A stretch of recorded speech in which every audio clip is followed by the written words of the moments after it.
Ben voilà, recording in progress. Bonjour à toutes et à tous, ravi de vous retrouver pour Conversation inspirante avec un homme inspirant aujourd'hui. J'en profite pour vous dire que si vous le cœur vous en dit, vous pouvez vous abonner à cette chaîne YouTube. Hein, voilà, clique. Je vous présente, mesdames et messieurs, dans Conversation inspirante aujourd'hui, un ami de quelques années maintenant. On s'est bien connecté le jour où on s'est rencontrés et j'apprécie beaucoup cet homme et puis je le trouve très inspirant. Son histoire est inspirante. Je pense que ce qu'il a partagé avec vous va l'être. Bonjour Renaud Guérin. Bonjour Stéphane, et merci de m'accueillir aujourd'hui. Eh bien, écoute, c'est avec grande joie d'abord. C'est vrai que ça m'a fait pop-up dans la tête. Je dis, ah, Renaud. En plus, ça faisait un petit moment qu'on ne s'était pas eu à discuter de ce genre C'est vrai. de choses. Voilà, et je trouvais que c'était l'occasion. Donc, merci à toi d'avoir répondu présent, d'avoir dit oui, sans hésiter. Voilà. Donc, Renaud Guérin, qu'est-ce qu'on peut en dire? Alors, quel rôle, pardon, il joue sur cette planète en ce moment, Renaud Guérin? Qui est-il? D'où vient-il? On a envie d'en savoir plus. Quelle est la question? C'est à moi de parler là ou c'est toi qui, c'est toi qui raconte ma vie?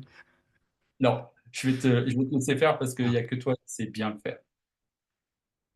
Aujourd'hui, qu'est-ce que je fais? Aujourd'hui, j'aide les gens à aller mieux de manière générale. Euh, je suis à la fois coach pour entrepreneurs, un peu business, mindset, mais surtout coach mieux-être. Si je peux me qualifier comme ça, il n'y a pas vraiment de mots particuliers. En fait, j'essaye d'aider les gens surtout à trouver, à se reconnecter à eux déjà, à se reconnecter à leur corps, à se reconnecter à ce qui est essentiel par le biais de tout un tas de méthodes naturelles. Et moi, ce qui me parle le plus aujourd'hui, en tout cas parmi tous les outils que j'ai pu tester, c'est tout ce qui est lié au jeûne, à la détox et à la nutrition. Voilà.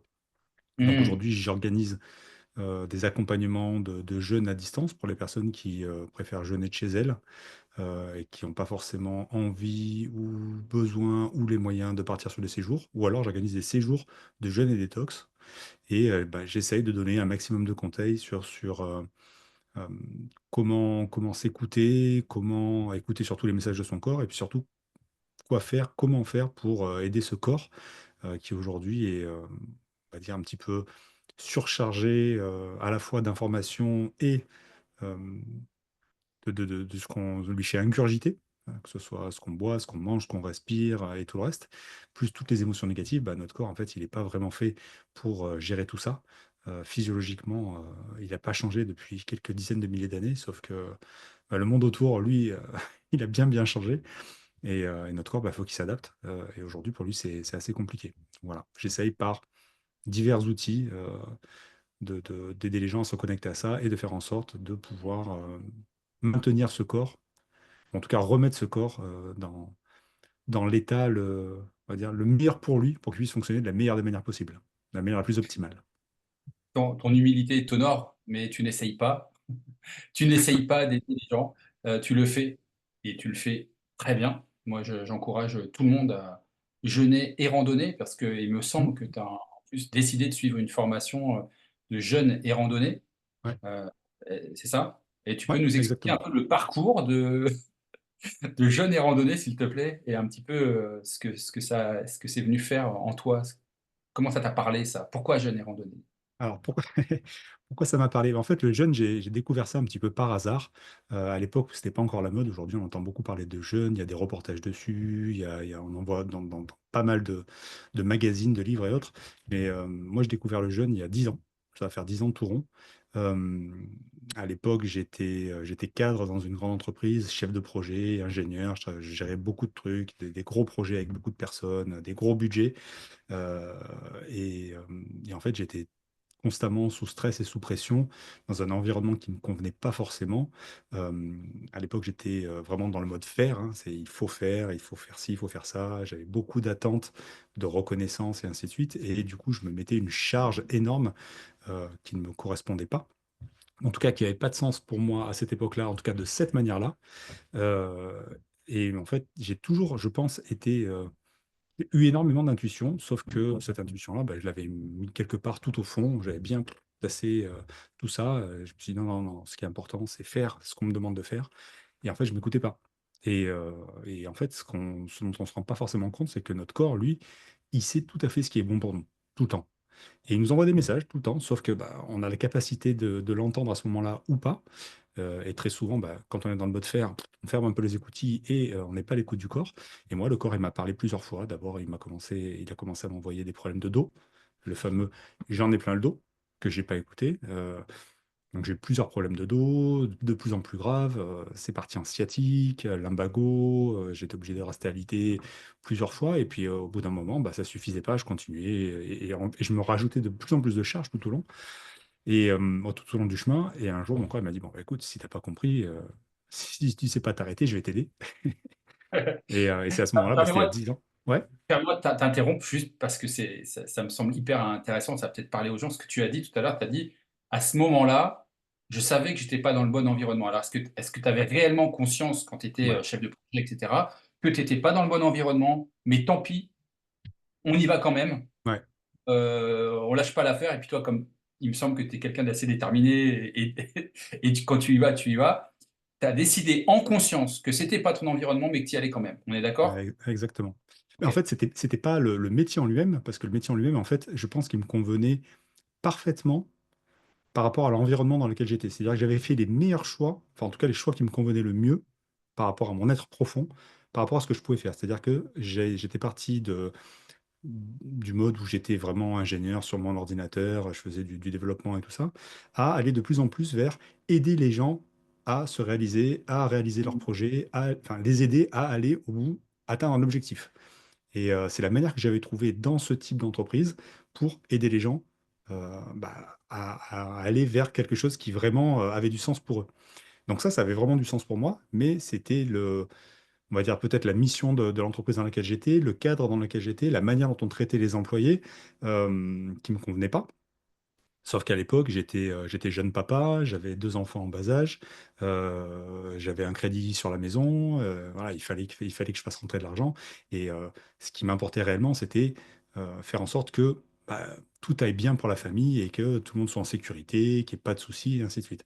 Donc effectivement, je suis resté dans cette boîte-là, qui pendant très longtemps a été un petit peu, comme je me le disais à l'époque, et ça, pour le coup, je me le disais vraiment, c'était ma prison dorée, c'est-à-dire que je restais là le métier, le cœur de métier même de l'entreprise en elle-même avait pas réellement de sens, mais j'avais trouvé du sens en aidant les gens et ainsi de suite. Sauf que euh, mon boulot, je le faisais bien. Le type de projet sur lequel j'étais, c'était des projets vraiment de grande, grande envergure. Et il y avait beaucoup d'argent derrière. Il y avait beaucoup d'attentes. Et j'étais directement sous les boss de la boîte. Donc, il y avait énormément de pression, plus la pression que je me mettais moi parce que je voulais que ce soit parfait et que tout soit toujours nickel et ainsi de suite. Et en fait, je me suis mis de la pression, du stress, de la pression, du stress. Et en fait, toutes ces émotions négatives-là, bah, ça crée énormément d'acidité dans le corps, plus une fatigue chronique et tout le reste. Ce qui a fait que bah, mon corps, petit à petit, bah, il n'arrivait plus à compenser, il n'arrivait plus à lutter. Et à ce moment-là, il m'a dit, bah, écoute, si tu comprends pas, bah, maintenant, je vais t'aider. Donc, là, il y a à peu près 10 ans, on m'a diagnostiqué un cancer rare et agressif. On me donnait 3 mois. Et bah, c'était il y a 10 ans, donc je suis toujours là, ça c'est cool. Et à cette époque-là, je me suis dit, OK, je fais confiance dans la médecine, mais je ne veux pas mettre toutes les billes dans le même panier, je veux vraiment me donner toutes les chances possibles. Et bah, j'ai commencé à chercher un petit peu ce que je pouvais trouver qui pouvait m'aider. Et c'est lors de toute ma... Attends, Renaud, Ouais, pardon, je suis obligé de t'interrompre parce que quand on vas-y. reçoit une nouvelle comme ça, Ouais. parce que j'imagine que les gens qui nous regardent ont peut-être des proches, ou peut-être Mhm. ça leur est arrivé à eux aussi. J'avais deux questions. D'abord, tout ce stress que tu as accumulé au taf, est-ce que ça a impacté un peu chez toi, ou tu arrivais vraiment à faire la distinction entre je suis au boulot et à la maison, je gère, parce que des fois, bah, on ramène tout aussi à la maison et puis c'est une surcharge après toi, pour toi. Et la Ouais. deuxième chose, c'est comment on reçoit cette nouvelle? Comment on reçoit, et à un moment donné, qu'est-ce qui a enclenché? Parce que souvent, sous la peur, on a tendance à faire des choix, vas-y, le sauveur, bah, ok, je fais ça, c'est ça qui va me sauver, etc. Je vais te raconter ça, c'est assez dingue. Ah ouais, voilà, c'est ça que j'aimerais beaucoup que tu me racontes. Merci, Renaud. Alors, je vais répondre à ta première question. Est-ce que je ramenais ça chez moi? Oui et non.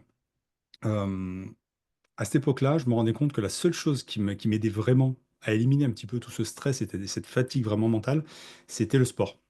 Donc, j'allais pas bien. J'avais le dos en compote, c'est le cas de le dire, j'avais vraiment super mal au dos. Mais à contrario, je m'étais rendu compte que enfin, le sport qui, moi, me fait kiffer, c'est la course à pied. Fallait que j'aille courir quasiment tous les jours pour transformer cette charge physique, enfin cette charge de stress en Hmm. charge physique. Donc je transformais ce stress mental en stress fatigue, bonne fatigue saine. Donc tous les jours j'allais courir, malgré le mal de dos, et c'était vraiment mon défouloir. Donc j'essayais de ramener le moins possible à la maison. En plus, j'avais les enfants en bas âge, donc quand je rentrais à la maison, c'était juste du bonheur. Je kiffais avec mes enfants, avec ma femme. C'était vraiment chouette. Mais voilà, il fallait que j'aille courir. Si jamais je pouvais pas aller courir, par exemple, à un moment où vraiment le dos était bloqué, là, je devenais un bâton merdeux et c'était l'enfer à la maison parce que bah, du coup, j'étais frustré, j'avais cette colère et ce stress et tout ça.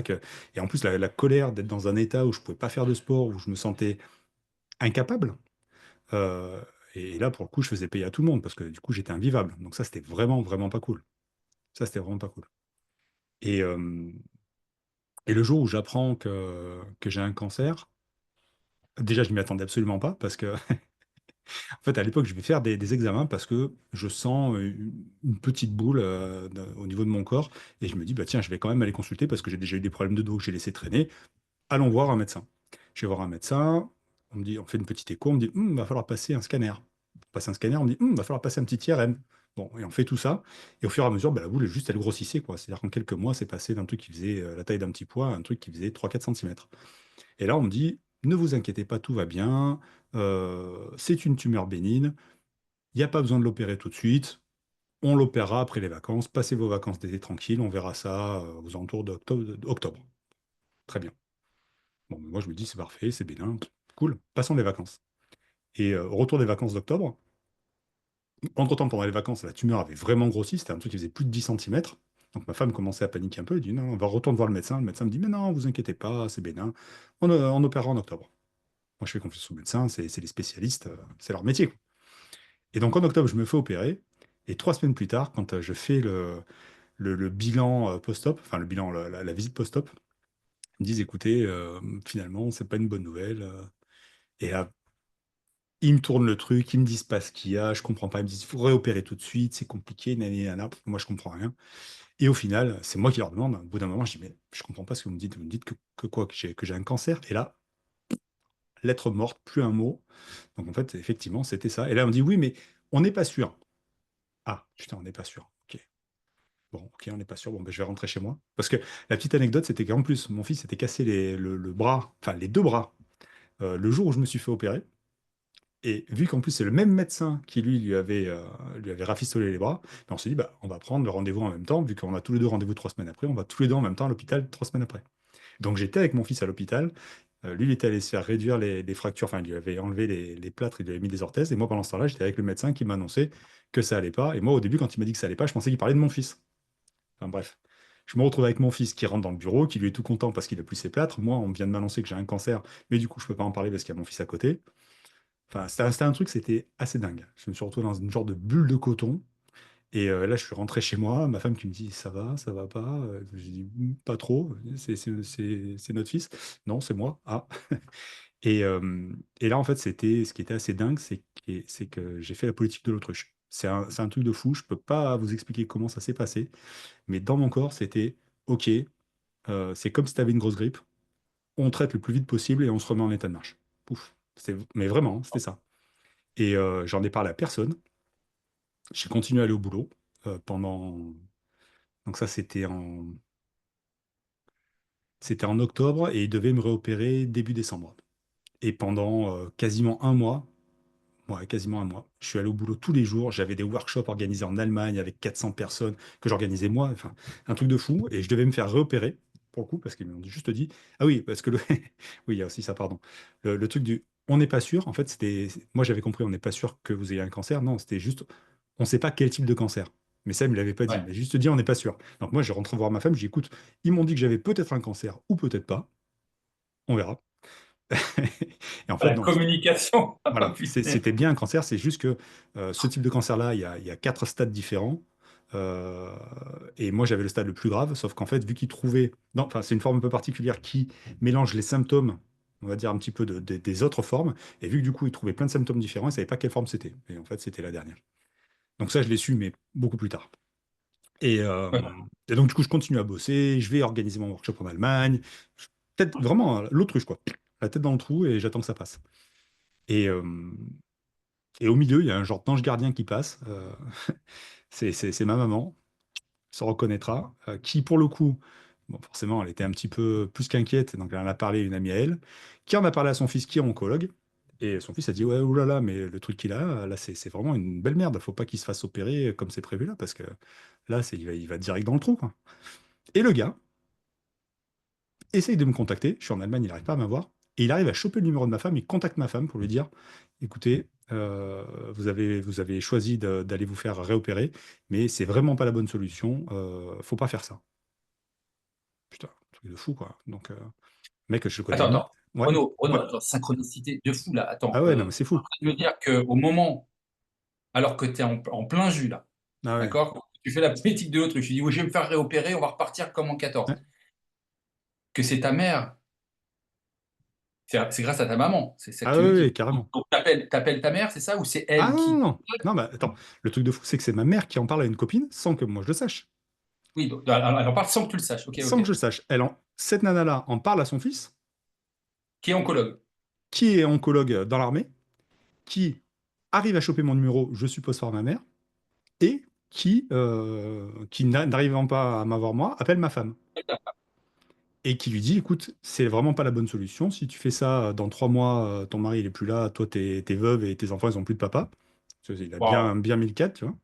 Ma femme m'appelle en panique.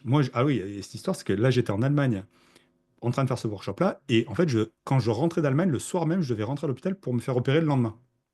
C'est la petite précision. Ah ouais, ouais, donc c'était à court terme là. Ah C'était bah une là, c'était. réopération dans les jours là. Ah oui, oui, c'était moins d'un mois après, le temps qu'ils fassent tout leur business entre eux, là.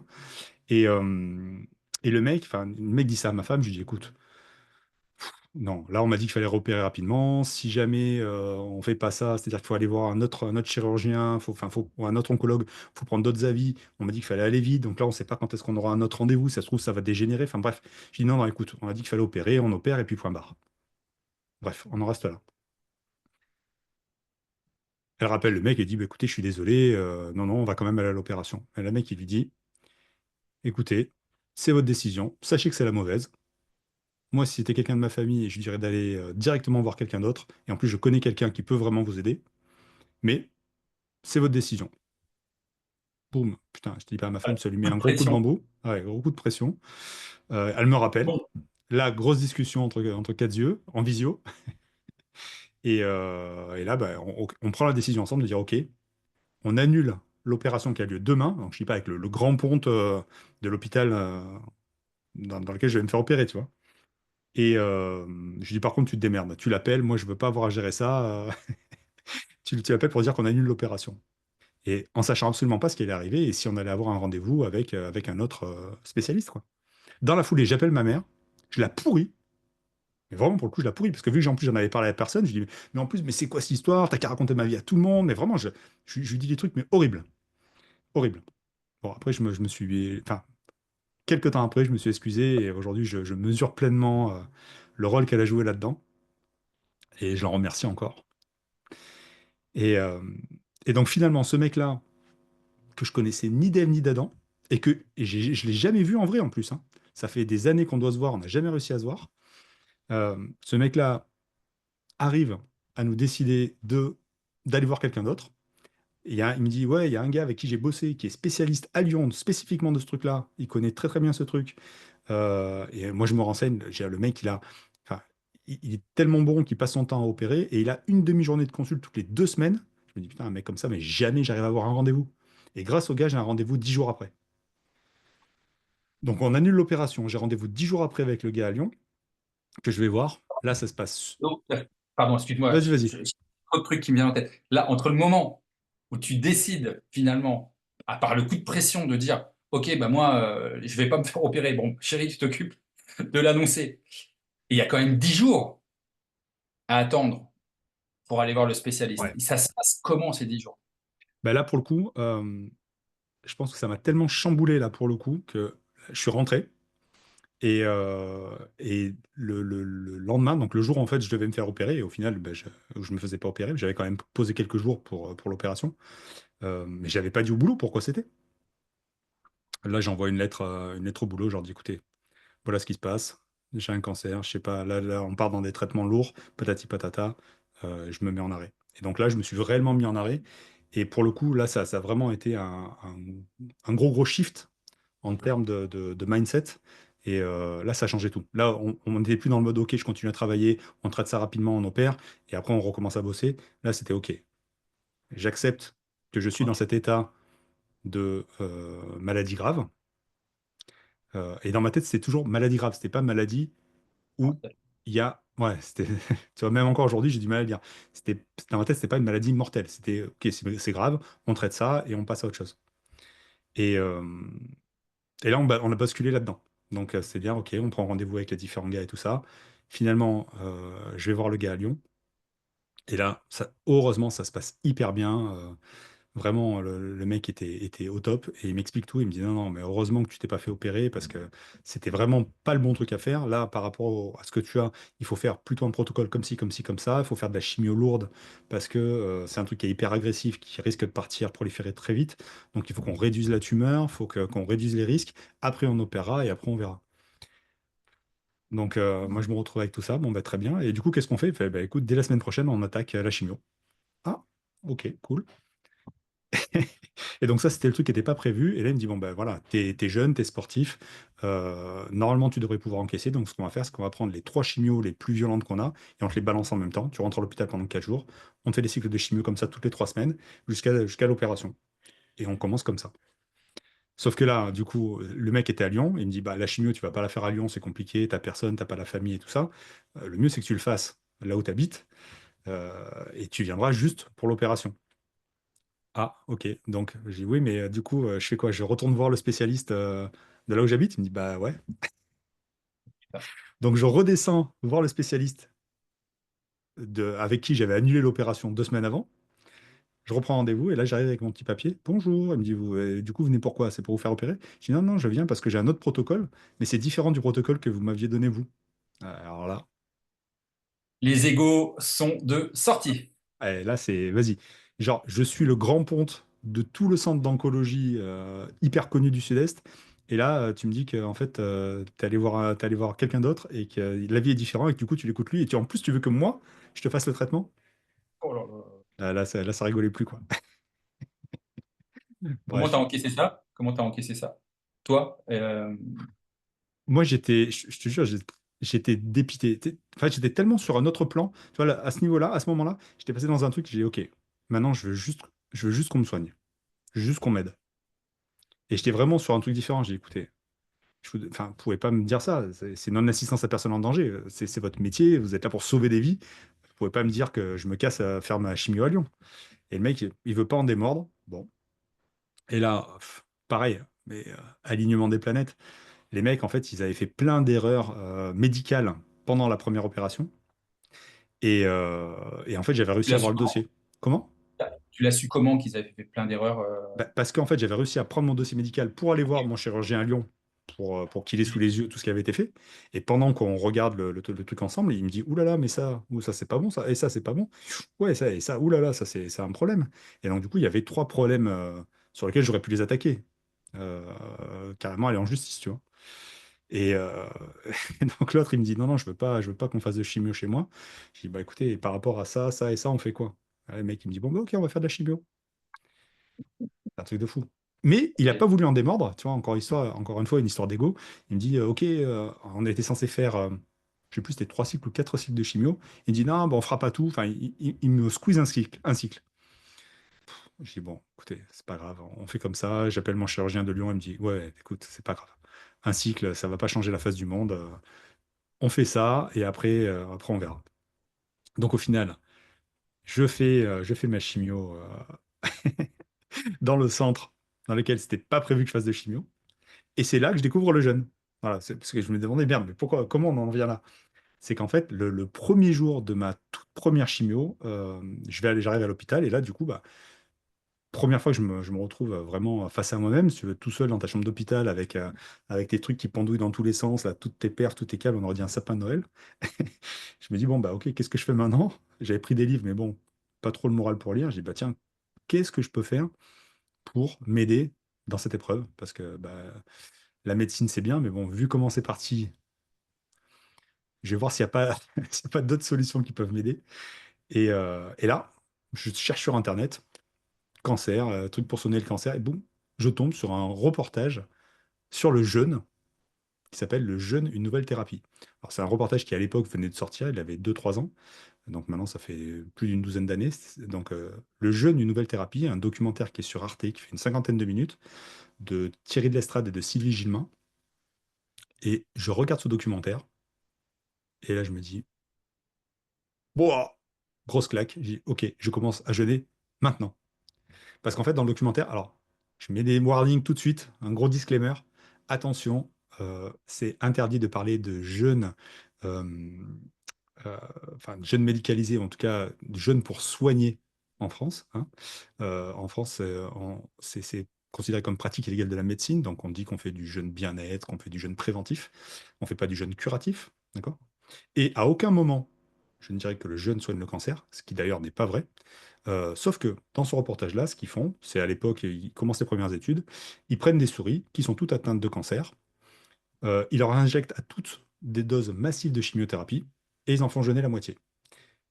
Ils regardent quelques jours, quelques semaines plus tard, quasiment toutes les souris qui n'ont pas jeûné sont soit mourantes, soit mortes. Toutes les souris qui ont jeûné sont en bonne santé et il n'y a quasiment plus de traces de tumeur. Donc on est bien d'accord. C'est le jeûne en association de la chimiothérapie sur des souris montrait que les souris qui avaient jeûné en chimio étaient quasiment toutes guéries et les autres étaient quasiment toutes mortes. Voilà. Ok, Moi, je ça vois c'est clair. ça, voilà, je vois ça, je me dis, oh putain, go, je fais ça tout de suite. Et en fait, premier jour de chimio, j'arrête de manger. Voilà. Et je découvre le jeûne comme ça. Alors, ce que je savais pas à l'époque, c'est que un jeûne, ça s'improvise pas comme ça à l'arrache, ça se prépare. Il y a une phase avant, il y a une phase après. Moi, j'en savais rien, j'ai juste arrêté de manger du jour au lendemain. Donc, effectivement, ça m'a vraiment aidé pendant la chimio. J'avais pas d'effet secondaire particulier. Je me sentais bien. 4 jours sans manger, je me dis, mais waouh, putain, je suis super bien. C'est juste qu'après, j'ai vraiment morflé parce que normalement, il y a toute une phase de descente et une phase de reprise arrière que je n'ai absolument pas respectée. En plus, j'ai mangé n'importe quoi. Avant, c'était un petit peu le repas du condamné. Je savais que j'allais aller à l'hôpital, donc je m'étais baffré de trucs, voilà, des plats très riches, Bien très, gras. voilà, des Voilà, trucs qui font vraiment du bien au corps, en tout cas qui réconfortent. Et voilà quand qui réconforte. voilà, et quand je suis sorti, pareil, je me suis fait gratin dauphinois, quiche, tiramisu, enfin la totale. Mais alors, par contre, mon corps derrière, pff, c'était Armageddon. J'ai morflé pendant 10 jours. Je me suis dit, bon, voilà, il y a un truc qui va pas. Faut que je vois comment faire. Et donc, c'est à ce moment-là que je me suis renseigné, parce qu'après, j'allais refaire de chimio. Donc, je me suis dit, faut que je me renseigne. Et pareil, en cherchant sur Internet, je suis tombé sur des gars de la Fédération francophone de jeûne et randonnée, la FFJR, qui en fait est la plus vieille fédé en France de jeûne. Euh, Eux, qu'est-ce qu'ils ont fait? Ils ont repris les travaux du docteur Buschinger, donc c'est un docteur allemand, qui lui a des cliniques, enfin a remis le jeûne, on va dire, au goût du jour il y a à peu près une soixantaine d'années, parce qu'il faut savoir que le jeûne, ça existe depuis des millénaires, que toutes les populations dans le monde ont jeûné à un moment donné. Il y a du jeûne dans quasiment toutes les religions. C'est juste que depuis l'avènement de la médecine moderne, on a dit non, non, le jeûne, ça marche pas, c'est pas prouvé, donc le jeûne, niet. Sauf que il y a des Russes qui ont fait des essais sur, enfin des essais, qui ont fait oui, des essais, des tests sur des milliers de personnes qui ont tout documenté. Les Allemands ont récupéré ça plus tard. Ils ont fait leurs essais aussi. Ils se sont rendus compte que ça soignait plein, plein de choses. Je dis bien soigner. Il faut savoir qu'en Allemagne, le jeûne est reconnu par la sécurité sociale, est reconnu par les médecins et il est remboursé. Donc les gens vont faire des cures de jeûne de 1, 2, 3, voire 4 semaines pour soigner des pathologies, hein. En France, Ah, c'est pas reconnu, ah, c'est interdit. Allemagne, en Inde, au Ouais. Japon, en Russie, enfin dans Pas mal voilà, de ça. pays du Nord, ouais. Ah ouais. Sauf qu'en France, voilà, le jeûne thérapeutique, c'est pas reconnu. C'est comme Tchernobyl. Tchernobyl, il s'est arrêté aux Alpes, il est jamais passé en France. Ben, le jeûne, c'est pareil. D'un côté des Alpes, ça fonctionne, de l'autre côté des Alpes, ça fonctionne pas. Voilà. C'était la parenthèse. Mais bon, voilà, du coup, ces gars de la FFJR avaient récupéré les protocoles de ce fameux docteur allemand, le docteur Buschinger, qui lui avait essayé des trucs sur lui et après essayé des trucs sur des patients et qui a eu des résultats assez dingues et qui du coup a créé toutes ces cliniques de jeunes médicalisés en Allemagne. Et, euh, et donc voilà, il y a tout un protocole qui a été mis en place. Et je me suis dit, bah tiens, je me suis renseigné là-dessus et j'ai dit, bah voilà, je vais essayer ça lors de ma prochaine chimio. Et c'est ce que j'ai fait et ce que j'ai fait après sur toutes mes chimios. Et en fait, ça m'a vraiment aidé. J'avais pas de perte d'énergie particulière, j'avais pas d'effet secondaire particulier, alors que ma chimio, elle était mais ultra lourde. Et voilà. Et c'est comme ça que j'ai découvert ça. Et une fois qu'on allait, bon, alors après, il y a eu toutes les phases de chimio. Après, je me suis fait réopérer. Il se trouve que dans ce qu'ils avaient réopéré, il y avait à nouveau des tumeurs. Donc, ouais, je suis reparti sur des phases de chimio. Après, il y a eu des rayons. Enfin, bref, tout un bordel. Mais je m'en suis sorti. Je suis toujours là. Tout va bien. Et pour moi, bah, le jeûne, ça a été un outil parmi d'autres, parce qu'il n'y a eu pas eu que ça. J'ai changé aussi complètement mon alimentation. Et c'est très lié, hein, jeûne et alimentation. C'est la même chose. Euh, et donc, un jour, je me suis dit, bah ok, maintenant que j'ai fait tout ça, et que ça va mieux, et que je suis censé être guéri, je vais aller faire un jeûne plus long pour essayer d'éliminer un petit peu tout ça, éliminer tous les résidus qui restent dans l'organisme, parce qu'en fait, notre corps, toutes les toxines qu'il n'arrive pas à éliminer, et il y en a beaucoup trop, hein, à la fois dans ce qu'on disait tout à l'heure, dans ce qu'on mange, dans ce qu'on boit, dans ce qu'on respire, les médicaments qu'on prend. Et là, je venais quand même de me taper 1 an à prendre de la chimio. C'est des produits radioactifs hyper rémanents. Enfin, c'est du poison, hein, la chimio, de toute façon, hein. C'est fait pour tuer des cellules résistantes. Donc, je me suis dit, bah, tous ces trucs-là que mon corps a stockés, eh ben, je vais essayer d'aller l'éliminer grâce au jeûne. Voilà.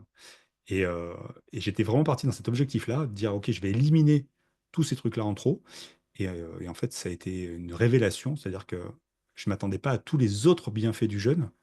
Et là, pour moi, ça a vraiment été une claque. Et je suis rentré de là, mais transformé, transfiguré. Donc là, j'avais fait une semaine de jeûne. Ça n'a pas été mon jeûne le plus long, parce qu'après, une fois que je connaissais ça, j'ai fait un jeûne jusqu'à 3 semaines. Et donc 3 semaines, ça fonctionne, hein.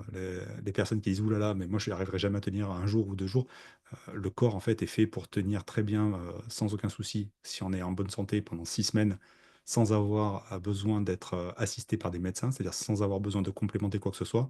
Et il faut savoir que le record de jeûne homologué, on ne parle pas de trucs ésotériques ni rien, donc dans le Guinness Book des records, c'est 382 jours. C'est-à-dire c'est 1 an et 17 jours. Donc jeûner une semaine, c'est rien. Voilà. Et Renaud, donc c'est comme ça que j'ai découvert le jeûne. c'est comme ça que tu as découvert le jeûne, de manière synchro encore, parce que là, le nombre de synchronicités, d'alignement des planètes, enfin, on l'appelle comme on C'est veut, fou, permis d'être là aujourd'hui, quoi. Bénédiction, merci, gratitude. Et à c'est toi clair. aussi, d'être écouté, à mettre les choses en place aussi, et de ne pas céder que à la panique. Clair. Euh, j'ai une question quand même. C'était quoi le pourcentage de chances de guérison, de te sortir finalement au départ, hein, de cette maladie?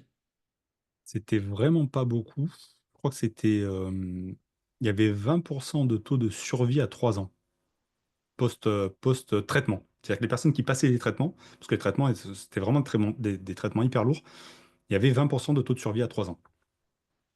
Ok. Qu'est-ce qui, selon toi, alors évidemment, t'as dit que tu avais changé d'alimentation, tu as dit que tu as découvert le jeûne, ok. Ouais. Est-ce que ça a changé? Bon, évidemment, ça a révolutionné quelque chose dans ta vie. Mm. Souvent, quand on se retrouve face à l'urgence, c'est là qu'on met les choses en place. Euh, Exactement. moi, j'ai deux questions. La première, Ouais. c'est est-ce que tu as su identifier émotionnellement ce qui t'avait conduit, si on peut imaginer que les émotions humaines et le stress chronique euh, régulent à la baisse nos gènes et donc font dysfonctionner nos cellules, etc., Mm. et peuvent provoquer ce type de problématique. Donc, est-ce que tu as su identifier d'où ça venait? Et qu'est-ce qui, fondamentalement, 10 ans après, avec le recul, tu te dis, c'est quoi l'avant-l'après, en fait, tout ça? Mm. Ben, en fait, c'est deux super questions. La première, est-ce que j'ai réussi à identifier? Ouais, en fait, ça a été quasiment. En fait, à partir du moment où j'ai lâché prise sur le fait de, OK, je continue à travailler, tout ça, ou à partir du moment où je me suis mis en mode, je m'occupe de moi, je me soigne, c'est venu quasiment instantanément cette conscience que c'était lié au stress et à ce que je m'infligeais tout seul, hein, parce que le stress, t'es pas obligé de l'accepter. Tu peux aussi dire non. Tu peux aussi changer de travail.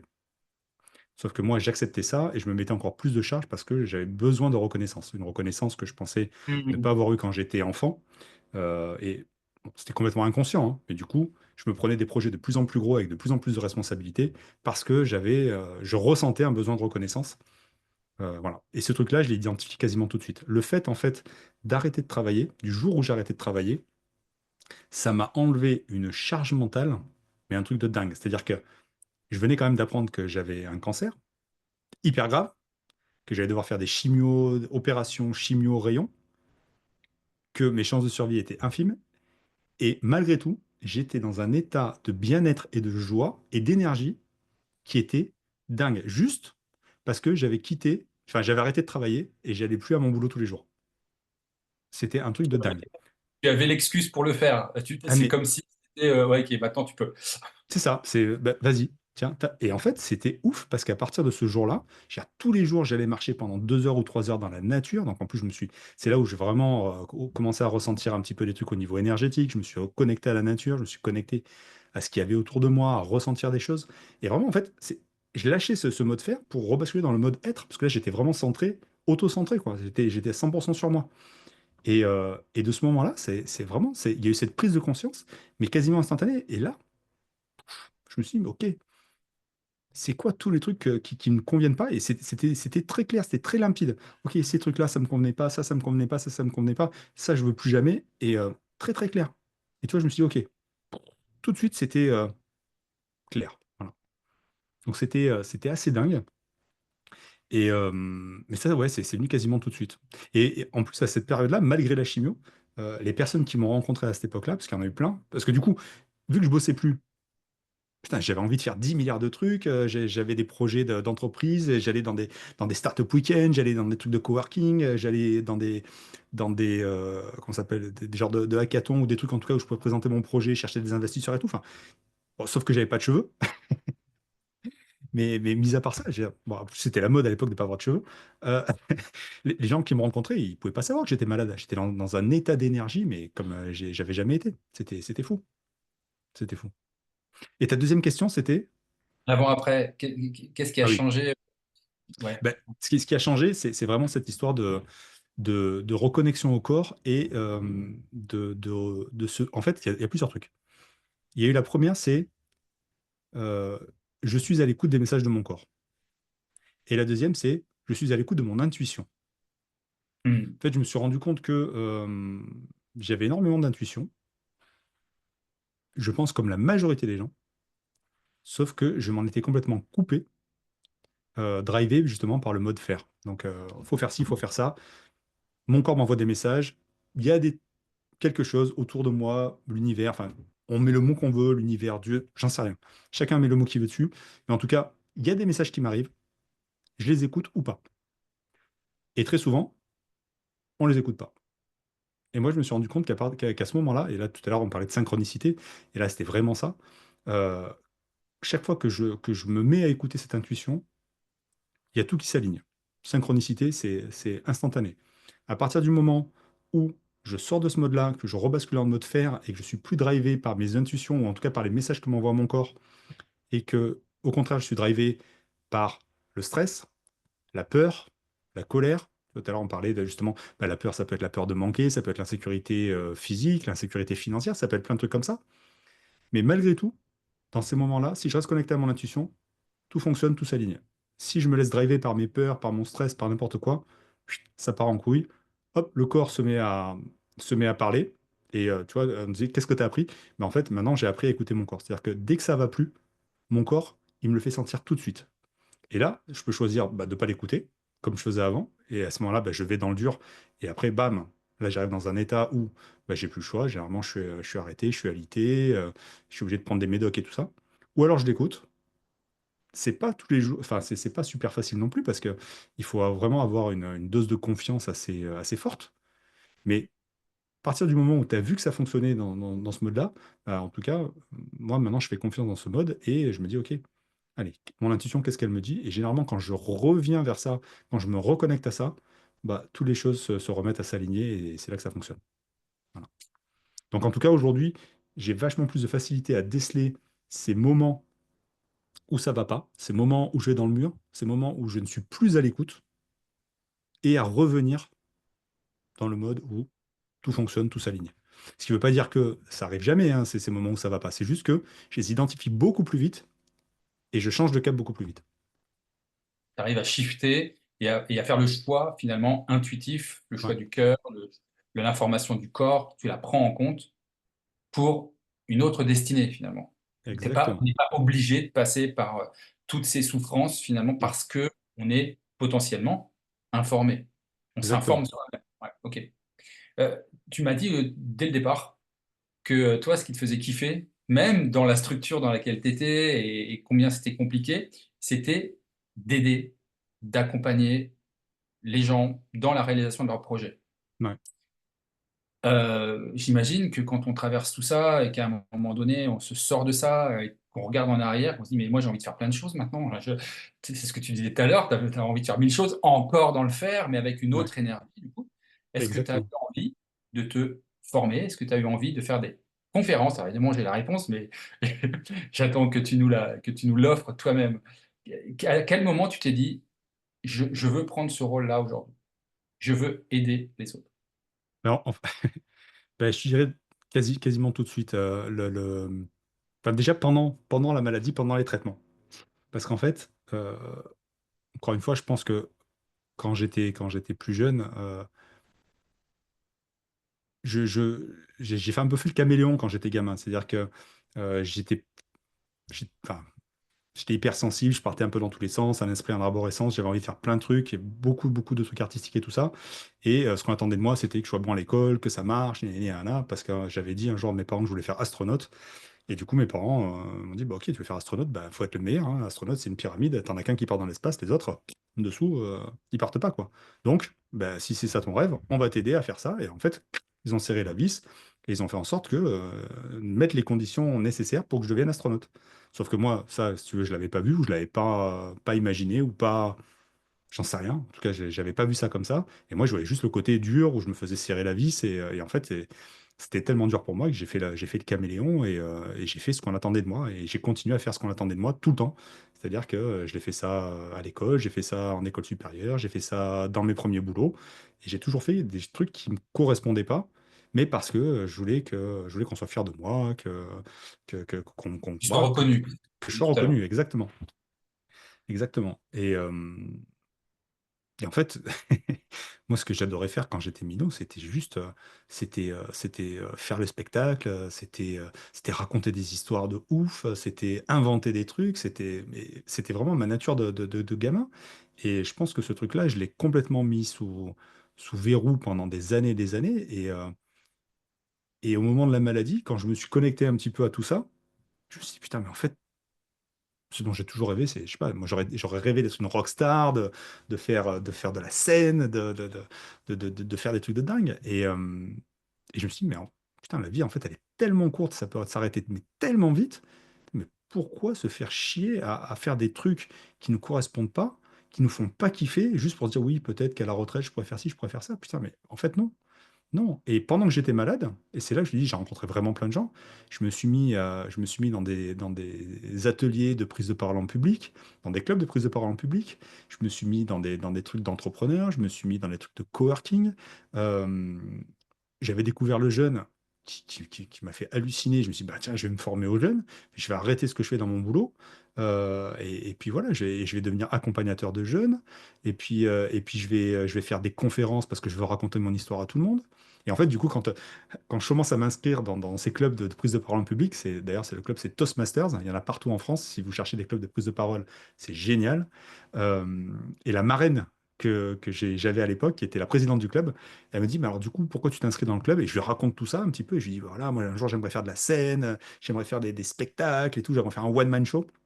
Et elle me dit, écoute, fais attention à ce que tu demandes parce que parfois ça va beaucoup plus vite qu'on le croit. Et je te jure, c'est vrai au mot près. Et ce qui est ouf, il y a deux trucs, c'est que la première, c'est 9 mois plus tard, pile 9 mois plus tard, donc c'est période Mhm. d'une gestation, je fais mon premier TEDx où je raconte mon histoire sur scène.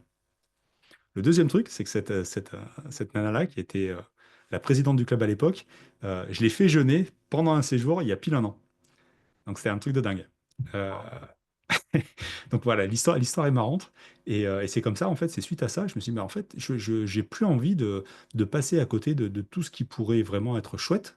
euh, de tous les rêves que j'avais quand j'étais gamin. En fait, le temps, il passe tellement vite. Voilà, faut pas laisser passer ces moments-là, quoi. La vie, c'est pas bosser 12 heures par jour et puis le soir, tu rentres à la maison, tu manges un truc et tu regardes une série Netflix. C'est, OK, qu'est-ce qui te fait vraiment vibrer au fond de toi et qu'est-ce que tu mets comme moyen pour arriver à ce truc-là? Quel est cet objectif de vie que tu choisis? Qu'est-ce qui te fait profondément vibrer et surtout comment tu y vas? Parce que enfin, ça sert à rien d'attendre 65, 70 ans maintenant d'être à la retraite pour essayer de faire un truc comme ça. Si, c'est trop tard. C'est trop tard. Alors, comment tu as fait, comment t'as fait? Parce que j'imagine qu'il y a une certaine structuration. C'est bien de raconter son histoire, c'est Ouais. bien de faire du TEDx, mais à un moment donné, quand on a envie d'aider les gens justement à se connecter à leurs rêves et se dire, OK, c'est possible. Et on n'est pas Ouais. obligé d'attendre la maladie, et on n'est pas obligé d'attendre la retraite. Et de toute façon, quand on sera quatre pieds sous terre, bah, il faudra qu'on revienne pour faire autre chose. J'en sais rien. Bref. Mm. Comment tu fais pour te structurer là-dessus? Parce que j'imagine, te connaissant un petit peu, que tu as envie que ce soit carré, quoi. Tu as envie de proposer un truc haut de gamme, tu as envie de proposer quelque chose qui aide vraiment les gens, quoi. Mais sur le TEDx, il y avait vraiment un truc, je voulais vraiment raconter l'histoire. Et comme tu le dis là, l'idée c'était vraiment de montrer aux gens qu'il y avait une autre voie que de juste subir et attendre que ça passe. Euh, Aujourd'hui, si c'était à refaire, je le referais complètement différemment. Tu sais, aujourd'hui, je regarde vraiment avec un esprit hyper critique ce TEDx. Je me dis, putain, mais c'était vraiment nul. T'as quand même fait Mais un TEDx, hein. T'as quand ouais, même fait un TEDx. Il y a deux. beaucoup de gens, deux en plus, oui, toi, t'en as fait deux, et il y a beaucoup de gens aujourd'hui qui aimeraient bien faire un TEDx, tu vois. Ouais. Donc, déjà, Mais, gratitude, parce que ça a dû t'apporter plein de choses, mais j'imagine. il y a un truc. Vraiment, mon idée dans cet TEDx-là, c'était de montrer aux gens que malgré tout ce qui pouvait se passer, parce que du coup, pour le coup, je racontais, dans toute une première partie, je raconte mon enfance, mon adolescence, puis après, ma vie d'adulte, ma jeune vie d'adulte, ma vie de papa, et jusqu'à la maladie. Et là, alors, on est vraiment sur des techniques de prise de parole en public, il y a du storytelling, il y a un peu d'humour, il y a des moments plus émouvants et tout ça. Voilà, on est vraiment sur de la technique de prise de parole. Après, derrière, c'était d'expliquer aux gens qu'effectivement, voilà, ça servait à rien d'attendre d'aller dans le mur pour commencer à prendre sa vie en main et faire des trucs. Mais en fait, aujourd'hui, si c'était à refaire, ce que je ferais différemment, c'est que, et après, c'est peut-être un constat un peu amer de ma part, j'ai l'impression que les gens sont obligés d'aller dans le mur pour changer. C'est-à-dire que tu peux dire tout ce que tu veux, montrer, enfin, prêcher la bonne parole et tout ça.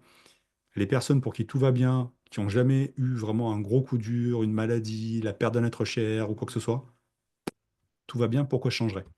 Et il y a très peu de personnes qui ont vraiment cette prise de conscience et où, quand ça va bien, se disent, bah, ok, c'est vrai, eh ben, je vais changer des trucs. Et, euh, et malheureusement, voilà, très souvent, il faut aller dans le mur. Ça me rappelle le dicton bien français, on ne change pas Mm. une équipe qui gagne. Voilà. C'est malheureux à dire, hein, et Par contre, je préférais dire le contraire, mais c'est un constat, si tu veux, là, c'est plus un constat sur les années qui ont suivi, qui montre que les gens qui ont envie de changer, c'est des gens qui sont vraiment dans un, qui sont souvent. Alors, il y a deux catégories. Tu vois, j'ai découvert. Les premières années, c'était que les gens qui étaient dans un état où ils n'en pouvaient plus et ils étaient tellement au bout du rouleau qu'il fallait qu'ils trouvent une solution. Et là, depuis quelques années, je découvre une autre catégorie qui sont les gens qui, et de plus en plus, heureusement, ont une conscience aiguë de leur être, de leur santé, de leur forme, de leurs compétences, de leurs capacités. Et ils se rendent compte que si eux, leur corps, leur mental ne fonctionne pas de manière optimale, le reste ne peut pas fonctionner de manière optimale. Et ça, j'ai découvert ça vraiment plutôt dans le milieu entrepreneurial, parce que très souvent, bah, l'entreprise, c'est toi, ou en tout cas, c'est toi, soit tu es tout seul, soit tu lui gères l'entreprise, tu leads l'entreprise. Et si toi, en tant que leader, en tant que tête de file, en tant que force motrice, t'es pas au top, bah, ta boîte, elle peut pas être au top non plus. Elle va pas marcher de la même manière. Et aujourd'hui, la plupart des gens que j'accompagne, bah, ce sont souvent des entrepreneurs qui, eux, vont très bien, ou essayent en tout cas d'améliorer tout ça. Donc, ils ont cette conscience-là du OK, ça va pas, ou ça va pas bien, ou ça va bien, et justement, j'ai envie que ça continue à aller bien, ou j'ai envie que ça aille encore mieux. Et du coup, je commence à mettre des trucs en place. Et là, du coup, c'est chouette aussi, parce que c'est deux catégories de personnes complètement différentes. Mais dans les deux cas, ce qui est chouette, c'est la transformation, c'est le avant-après. Parce que dans les deux cas, il y a toujours un avant et un après. Et donc, c'est deux approches différentes, c'est deux types de personas comme on dit dans le milieu entrepreneurial, différent, mais en tout cas, la transformation est la même. Voilà. Donc, tu t'es formé aux jeunes et randonnées, tu as vraiment fait Ouais, une formation assez longue avec des jeunes où tu nous as parlé tout à l'heure. ouais. Et puis, est-ce que tu as été à la rencontre, je sais pas, d'un mentor ou de quelqu'un qui t'a formé, t'es rentré dans un processus de formation? Alors, il y a eu plein de trucs différents. Alors, il y a vraiment enfin, déjà, il y a eu la formation en jeûne et randonnée. Parce qu'en fait, ce qu'il faut savoir, c'est que j'ai pas arrêté tout de suite mon ancien travail. C'est-à-dire que quand j'ai eu fini tous les traitements et tout ça, ça dure à peu près un an. J'étais en arrêt pendant quasiment un an. Et à la suite de ça, je savais. Alors, pour le coup, en fait, c'est là que j'ai découvert le coaching. À un Ah, moment ok. donné, je me suis dit, tiens, ça va vraiment. Enfin, ce truc-là, je sais tout ce que je ne veux plus faire, mais je sais pas ce que je veux faire. C'est quoi mes forces, qu'est-ce que je pourrais mettre en place. J'ai tellement d'idées dans la tête, comment je choisis un truc, et je savais pas. Et, euh, et à ce moment-là, je me renseigne auprès d'une copine qui, elle, avait fait une école de coaching, et je dis, écoute, tu pourrais pas m'aider? Elle me dit, bah, écoute, moi, je sors de l'école, c'est peut-être un peu tôt, mais si tu veux, je peux te présenter quelqu'un qui est déjà formé depuis plein d'années, qui accompagne plein de gens. Euh, Vois avec elle. Bon. Je prends rendez-vous avec cette personne-là, je fais un rendez-vous. Bon, ça faisait pas une demi-heure qu'on parlait. Je me suis dit, OK, je signe avec elle, je veux faire un accompagnement avec elle, je veux qu'elle me le suive. Et je pense que ça a été un une des meilleures décisions de ma vie. C'est-à-dire quand on a fait 3 mois d'accompagnement de coaching, et en 3 mois d'accompagnement, putain, mais j'ai explosé tout un tas de croyances, de peurs et ainsi de suite que j'avais depuis quasiment toujours. Et c'est ça que je trouvais hyper puissant dans le coaching, c'est qu'à la différence, par exemple, d'une thérapie, pour moi, la thérapie, c'est on va aller remuer le passé pour voir où sont les problèmes. Et une fois que tu as identifié ça, bah, ok, tu es là avec tes problèmes, tu les as identifiés, c'est très bien, bah, tu es là avec tes problèmes. Le coaching, c'est t'es pas obligé d'aller remuer tout le passé. Souvent, on y va, mais c'est surtout, c'est qu'est-ce qu'on trouve comme solution pour revisiter tout ça, pour voir ça d'un angle différent, pour amener des prises de conscience qui vont faire que tu arrives à dépasser ça et tu arrives à atteindre ton objectif. Donc tu es plus sur un truc transformationnel où tu vas aller atteindre un objectif. Et là, je me dis, ping, inconsciemment, je fais, putain, mais c'était mon boulot d'avant, ça. C'était chef de projet, ping. Ça fonctionne pareil, c'est le même truc. Tu arrives, tu as un souci, tu as un problème, tu sais pas comment l'atteindre, eh ben, tiens, je vais t'aider à y aller. Et ça a vraiment été une prise de conscience de ouf. Et donc là, effectivement, j'avais repris quand même mon ancien boulot, parce que je savais ce que je ne voulais absolument plus faire, mais je ne savais pas ce que je voulais faire. Donc dans l'entretemps, je me suis dit, bah, ok, je retourne à ma boîte, je sais ce que je veux plus faire, donc je leur dis voilà, je veux plutôt travailler sur des projets comme ci, comme ça. Sauf qu'entre-temps, ils m'ont remis sur des projets qui me mettaient un stress et une pression de dingue. Donc là, tout de suite, je m'en suis rendu compte, j'ai dit, allez, hop, stop, on arrête, je bascule sur autre chose.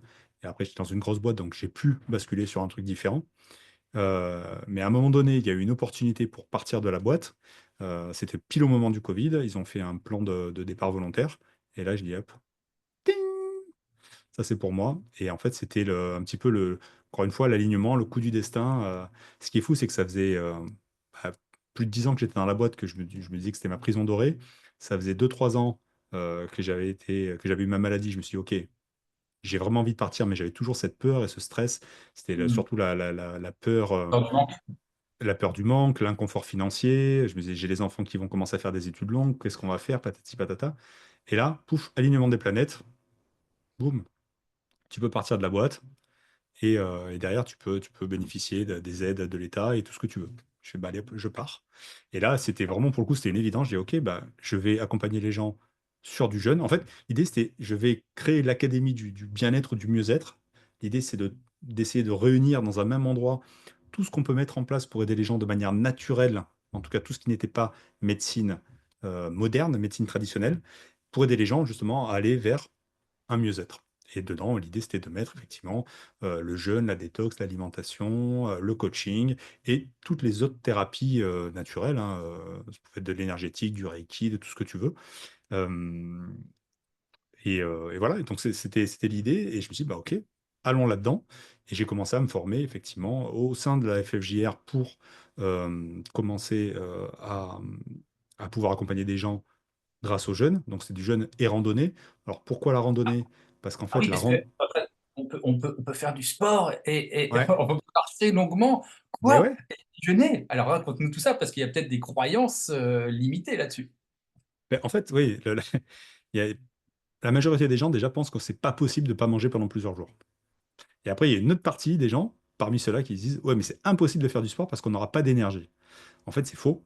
Le corps, il sait très bien fabriquer sa propre énergie euh, de plusieurs manières différentes, soit en utilisant on va dire les réserves de glucose qu'il a en lui, soit en fabriquant son propre glucose, soit après carrément en fabriquant un autre carburant qui s'appelle les corps cétoniques à partir des graisses. Ça se passe au bout de 2 3 jours, on bascule sur ce mode-là. Une fois qu'on a basculé sur ce mode-là, tant qu'on a des graisses, on peut jeûner, c'est le nouveau carburant. Et en fait, bah, le corps produit la même quantité d'énergie, grosso modo, sauf qu'il n'utilise pas l'énergie qu'il est en train de produire pour digérer. Il faut savoir qu'aujourd'hui, généralement, on utilise 30 à 80% de l'énergie qu'on produit juste pour digérer ce qu'on mange. Mmh. Alors, vous imaginez un peu le ratio, c'est-à-dire que vous produisez 100% d'énergie pour la journée, et ben vous en utilisez 30 à 80% juste pour digérer ce que vous mangez. Donc le ratio est pourri. Sauf que quand on est en jeûne, bah, le corps juste, il va aller déstocker les graisses et il va transformer ça en carburant. C'est un autre carburant qui est différent.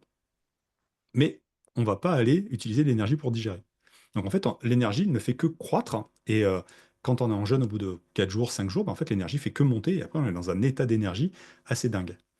Et euh, oui, effectivement, on ne peut pas faire de sport, comment dire, de sport explosif en jeûne, parce que en temps normal, on a toujours du glucose qui est en circulation dans l'organisme, donc le corps, il est juste allé prendre le glucose, pouf, il file aux cellules, ça fabrique de l'énergie. Là, le carburant, il n'est pas disponible comme ça instantanément, donc il faut aller déstocker les graisses, il faut les ramener au foie, il faut les transformer. Hop, on produit des corps cétoniques, on remet ça en circulation dans l'organisme, ça arrive aux cellules, on fabrique de l'énergie. Donc, effectivement, ça prend un peu plus de temps. Donc, c'est juste que c'est pas instantané. Donc, on peut faire des sports, mais pas des sports explosifs. Donc, la marche, par exemple, la natation, le vélo, le yoga, bah ça, c'est des sports qui fonctionnent super bien parce que c'est des sports, on va dire, low impact, c'est des sports doux et on n'a pas besoin d'avoir une dose massive comme ça d'énergie qui arrive d'un coup. Et en plus de ça, on va dire, ça améliore les bienfaits du jeûne parce que ça permet à l'organisme d'éliminer encore mieux les toxines. C'est-à-dire que le fait justement de faire du sport, on va respirer plus fort. Donc généralement, toutes les toxines qui sont volatiles, elles vont sortir justement par la respiration. Et on va aussi transpirer, les pores de la peau vont se dilater. Et il y a tout un tas de toxines qui vont sortir justement par les pores de la peau, parce que la peau, c'est un émonctoire, on va dire, de secours. C'est-à-dire qu'elle va prendre le relais du foie et des reins. Et quand le foie et les reins sont vraiment surchargés parce qu'ils sont en train de faire tout le travail de détox et de transformation, bah, la peau vient aider et elle aide à éliminer les toxines. Donc le fait de faire du sport, bah, ça permet d'éliminer les toxines, ça permet de réchauffer aussi l'organisme, ça permet de se remettre en énergie. Alors pourquoi je disais réchauffer? Parce que quand on est en jeûne, le corps va perdre 1 ou 2 degrés. Donc le fait de faire du sport, bah, ça va remonter un peu la température du corps et du coup ça va aider le foie parce que le foie, c'est vraiment une centrale énergétique qui, elle, va traiter un petit peu tous les déchets. Bon, elle a je crois, à peu près 400 fonctionnalités, enfin il a le foie, 400 fonctionnalités répertoriées. Il y en a encore d'autres centaines qu'on ne connaît pas vraiment, en tout cas qui sont à l'étude, mais en tout cas c'est une centrale énergétique de ouf, et le sang est filtré et il est réchauffé parmi la filtration et le sang sort, je ne sais plus, à 41 ou 42 degrés, je crois. Donc forcément, si le corps est 2 degrés plus bas, bah, le foie a encore plus de boulot. Et vu que là, il est en pleine détox, bah, le fait de faire du sport, ça permet aussi de limiter l'impact sur le foie. Enfin bref. Donc oui, c'est possible de faire du sport. Et surtout, c'est recommandé de faire du sport pendant le jeûne. Mais des Alors, sports tu l'as doux. dit, hein, voilà, sport low impact, plutôt activité physique, mouvement conscient aussi, Exactement. OK, OK. Est-ce que on arrive tout doucement vers la fin. Est-ce que tout doucement, là, tu pourrais nous dire, si c'est clair pour toi, qu'est-ce qui s'est passé dans ton corps au moment de la chimio quand tu as décidé de faire le jeûne? Parce que bien sûr, il y a un impact, tu vas peut-être nous expliquer que le foie, a Ouais. eu, moins de travail, enfin et émotionnellement, ta stabilité émotionnelle aujourd'hui, est-ce que parce que le jeûne, on parle beaucoup de ce qui se passe dans le corps, la détox et cetera. Est-ce qu'on peut parler de la qualité de nos émotions? Est-ce qu'on peut parler de la qualité de notre mode de pensée, de nos habitudes, mais aussi de nos comportements? Est-ce qu'il y a des choses aussi que le jeûne permet, type, anxiété, Mm. dépression, heu Ouais. suractivité du mental, enfin voilà, ce genre de choses? Déjà qu'est-ce qui s'est passé dans ton corps au moment où tu jeûnes et qui est intégré? parce que c'est plutôt intégratif plutôt qu'alternatif, Ouais. à la chimio? Et est-ce que ça a eu un impact aussi sur ta manière d'être, quoi, tout simplement? Mmh. Alors, il y a vraiment plusieurs trucs dans ta question. La première, vraiment ce qui s'est passé, pendant la chimio, alors encore une fois, hein, c'est des trucs qui sont, si tu en parles à la science, aux médecins, ils vont te dire: ouh là là, attention». Il y a en fait, tout on va dire le processus physiologique du jeûne, il est hyper connu, reconnu. C'est dans tous les bouquins de, de médecine, à la fois pour les médecins, pour les sages-femmes, pour les infirmières. C'est hyper bien documenté. Tout ce qui se passe dans le corps pendant les premiers jours de jeûne et jusqu'après, c'est hyper bien documenté. Et il y a un truc dont on n'a pas parlé, qui est assez dingue, ça s'appelle l'autophagie. C'est la capacité de l'organisme, quand on est en jeûne, à se dire, OK, je fais le grand ménage. Et ça se passe que en jeûne. Le corps se dit, OK, là, on a arrêté de bouffer, on est en jeûne, on fait le ménage. C'est-à-dire qu'il va prendre toutes les cellules qui sont fatiguées, abîmées, moribondes, un peu cramées, fouf, il les dégage. Ces cellules-là, il va les décomposer, il va prendre ce qu'il peut récupérer là-dedans pour le filer aux cellules saines, en bonne santé qui sont à côté, pour que ces cellules-là se régénèrent encore plus et genre ouais, enfin, se régénèrent et soient encore plus costauds, encore plus fortes. Qu'est-ce qui se passe pendant la chimio? Pendant la chimio, qu'est-ce qu'on fait? On balance du poison qui va tuer distinctement ou indistinctement les cellules. Donc les cellules cancéreuses, mais pas que. C'est aussi pour ça qu'on a tous ces effets secondaires pendant la chimio, parce que ça tue pas que les cellules cancéreuses. Là, le fait de jeûner, on arrête de manger plusieurs jours avant la chimio, et donc du coup, surtout, on arrête de se priver du carburant dont on parlait tout à l'heure, le glucose. Les cellules cancéreuses sont des cellules qui vont utiliser majoritairement beaucoup plus de glucose que les cellules normales. D'ailleurs, quand on fait par exemple un PET scan, on se fait un PET scan, c'est comme un genre de scanner global de tout le corps pour essayer de voir où est-ce qu'il y a des tumeurs dans l'organisme. Donc ce qu'on fait, c'est qu'à ce moment-là, on donne aux patients 1 litre ou 2 litres de boisson de sirop de glucose euh, qui est irradié. Donc c'est-à-dire qu'on se cale 1 litre ou 2 litres de sirop de glucose radioactif, et après, pouf, on se met dans le scanner et on regarde aux endroits où ça s'éclaire. Et donc les endroits où ça s'éclaire, c'est qu'il y a des concentrations, donc ça veut dire que potentiellement il y a des tumeurs. Donc là on voit qu'effectivement les cellules cancéreuses, elles consomment un max de glucose. Là, on arrête de manger. C'est-à-dire que pendant plusieurs jours avant, les cellules, on leur donne plus rien à bouffer. Donc les cellules, là, pour le coup, elles ont un peu les quatre pattes en l'air parce qu'elles bouffent encore plus de glucose que les autres. Donc là, elles arrivent, elles sont super affaiblies. Là-dessus, processus d'autophagie. Donc le corps, il se met déjà à éliminer les cellules fatiguées, abîmées. Les cellules cancéreuses, c'est des cellules, enfin, c'est des cellules du corps. Donc toutes celles qui sont vraiment trop fatiguées, trop déglinguées, il les dégage. Là-dessus, tu as la chimio qui arrive. Plah, poison. Les cellules cancéreuses, elles ont un peu plus les quatre pattes en l'air que les autres. Donc elles prennent 2 fois plus sur la gueule. Sauf que, comme on disait aussi, pendant l'autophagie, le corps, il régénère et il rebooste les cellules saines. Donc les cellules saines, elles sont renforcées. Il y a la chimio qui arrive dessus, elles morflent moins parce elles sont vachement plus costauds. Les cellules cancéreuses, elles sont complètement les quatre pattes vers le bas. Blam, elles prennent 2 fois plus. Donc en gros, pour expliquer simplement, les cellules cancéreuses, elles prennent la chimio encore plus de plein fouet. Les cellules saines, elles sont un peu moins choquées que ce qu'elles seraient normalement. Donc en gros, ça a plus d'effet sur les cellules cancéreuses et ça a moins d'effet sur les cellules saines, donc moins d'effets secondaires aussi derrière. Il y a un Donc en équilibre, gros, en fait, qui se fait, quoi. on va dire que ça améliore les effets de la chimio en réduisant les effets secondaires. Donc c'est pour ça que je disais tout à l'heure, attention, le jeûne ne guérit pas le cancer. Les gens qui ont un cancer, ne vous dites pas, je vais jeûner et ça va me guérir. Faux. C'est potentiellement, et encore une fois, ça n'engage que moi. Dans tous les trucs en France, on vous dira, attention, jeûne thérapeutique, c'est interdit, ça ne marche pas. Moi, j'ai pris la décision en conscience d'essayer ça. Et après, c'est à chacun de faire ce qu'il veut. Je n'incite personne à le faire. Je dis juste que dans mon cas, c'est une décision que j'ai prise en âme et conscience. Je l'ai fait et pour moi, ça a très très bien marché. Et enfin, je suis persuadé que ça a vraiment été un des facteurs de ma guérison. Voilà.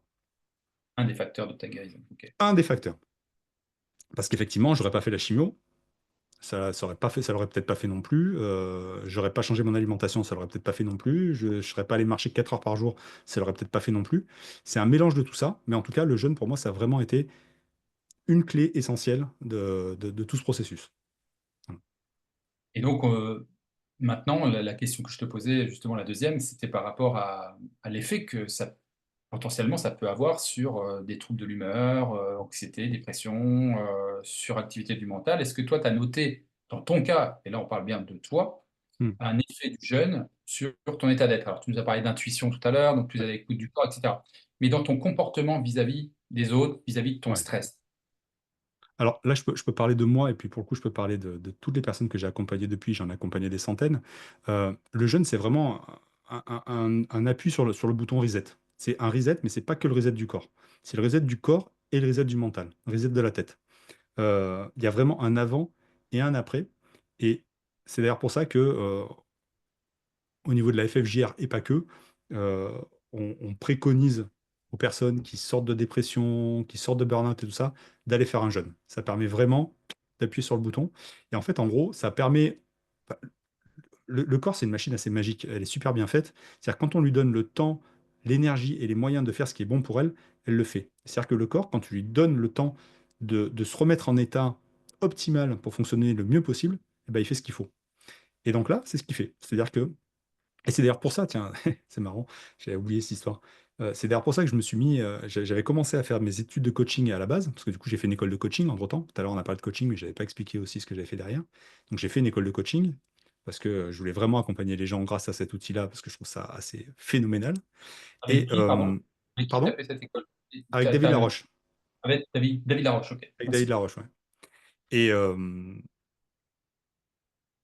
Et, le truc, je m'étais dit, ok, les gens, quand on les accompagne en jeûne, quand ils font un séjour de jeûne, il y a toujours, enfin, ça peut arriver qu'à un moment donné, il y a des gens qui aient des émotions qui ressortent. Ça peut être de la colère, ça peut être de la tristesse, ça peut être de, de, de, de l'impatience. Enfin, il peut y avoir tout un tas d'émotions qui ressortent. Et je me suis dit, mais c'est quand même fou que quand il y a tout ça qui ressort, aujourd'hui, les accompagnateurs de jeunes, ils sont pas formés à ça. Ils te disent, bah tiens, ok, tu as de la colère, ah bah tiens, prends des fleurs de bac, tu prends 5 gouttes de machin truc, et puis du coup, bah, ça va aller mieux.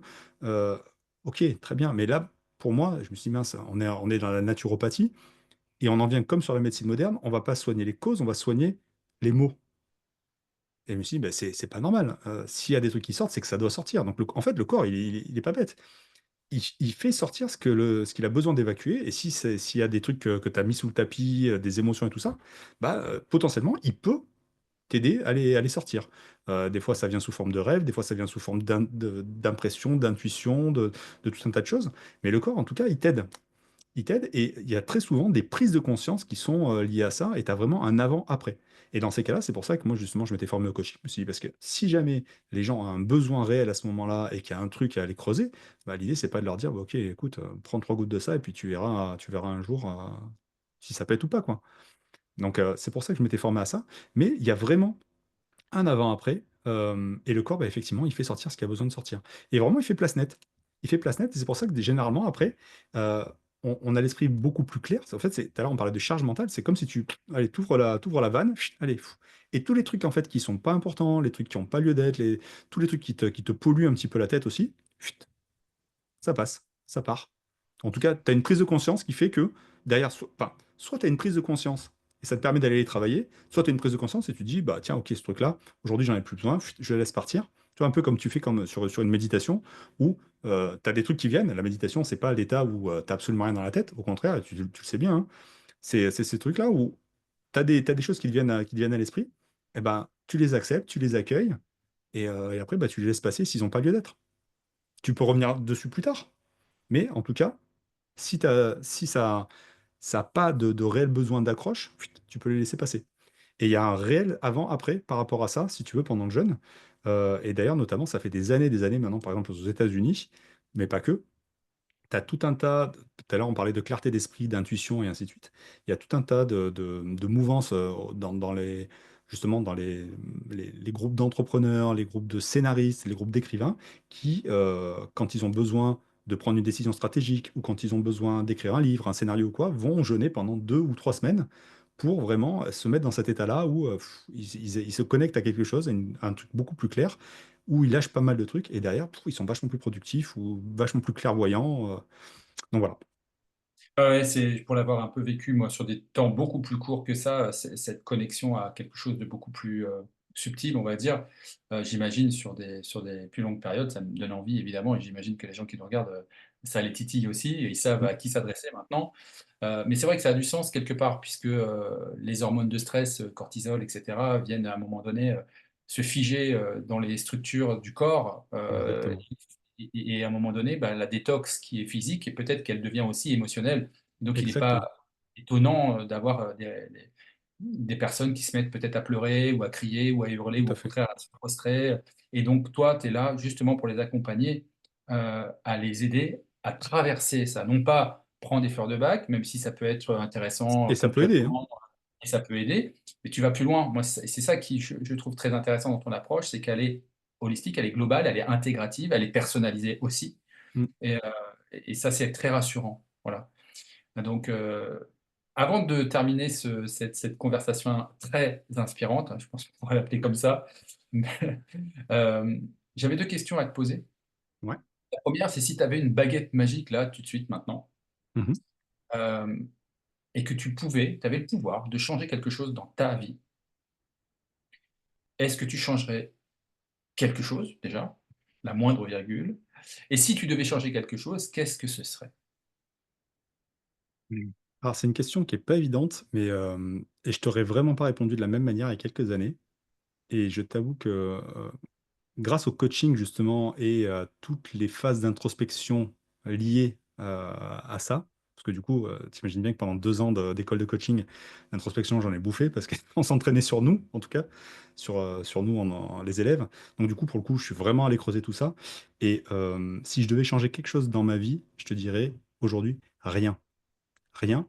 Parce que tout ce qui nous arrive pour une bonne... En tout cas, encore une fois, hein, c'est ma vision. Et je pense qu'aujourd'hui, tout ce qui nous arrive pour une bonne raison et qui nous arrive à rien qu'on ne puisse dépasser. Ce sont que des choses qui nous arrivent pour nous aider à grandir. Et chaque situation, au final, même si c'est une situation vraiment difficile, c'est une opportunité de changer quelque chose.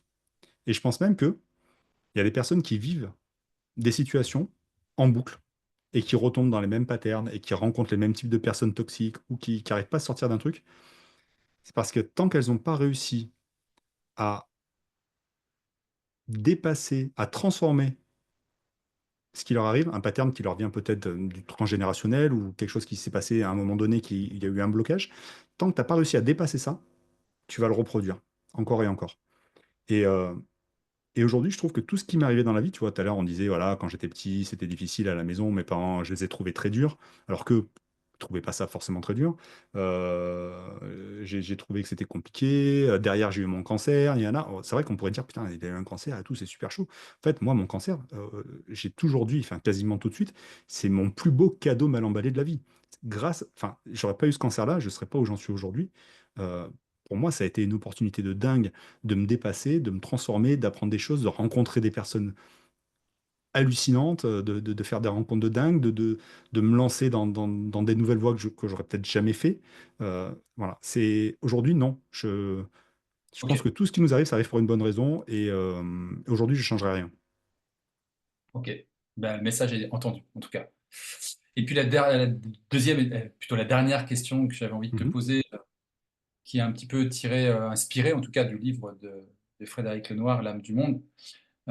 Si demain l'humanité devait s'arrêter, voilà, tout simplement, on sait juste qu'il y a un groupe d'enfants qui va reconstruire l'humanité et que tu serais appelé à venir leur délivrer un seul message qui serait entendu, pris en compte, mis en application. Grosse pression. Qu'est-ce, quel serait ce Difficile. message, cet ultime message? Ah, si je pouvais leur dire qu'un seul truc, euh, ça serait, je pense, croyez toujours en vous. Euh, Parce qu'en fait, vous avez tout ce qu'il faut, tout. Vous avez tout ce qu'il faut pour atteindre vos rêves.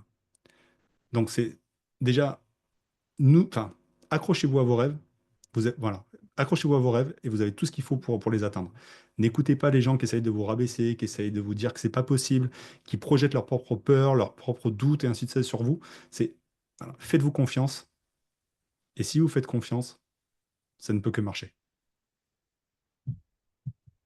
Eh bien, écoute, ça, on va terminer sur cette magnifique parole, croire en soi, croire en ses rêves. C'est énorme.